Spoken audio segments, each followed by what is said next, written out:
પાણીમાં તણાઈ રહેલા એરંડાના આ દ્રશ્યો ગાંધીનગરના માણસા માર્કેટયાર્ડના છે, જ્યાં ગઈકાલે બપોર બાદ કમોસમી વરસાદ ખાબકતા ખેડૂતો અને વેપારીઓમાં દોડધામ મચી ગઈ હતી.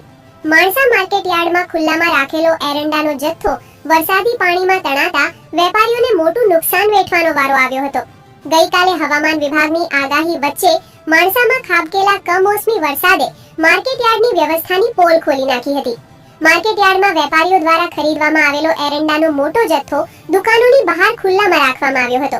આ કમોસમી વરસાદનું જોર એટલું વધારે હતું કે યાર્ડના માર્ગો પર પાણી વહેવા લાગ્યા હતા, જેના કારણે બહાર પડેલા એરંડાના ઢગલા પાણીના પ્રવાહમાં તણાવા લાગ્યા હતા. પોતાનો કિંમતી માલ પાણીમાં વહી જતો જોઈ વેપારીઓ અને મજૂરોમાં ભારે અફરાતફરી મચી ગઈ હતી. ત્યારે મજૂરોએ એરંડાને બચાવવા માટે ભારે જહેમત ઉઠાવી હતી. તેમ છતાં મોટા પ્રમાણમાં માલ પલળી જવાથી અને તણાઈ જવાથી ભારે આર્થિક નુકસાન થયું હતું.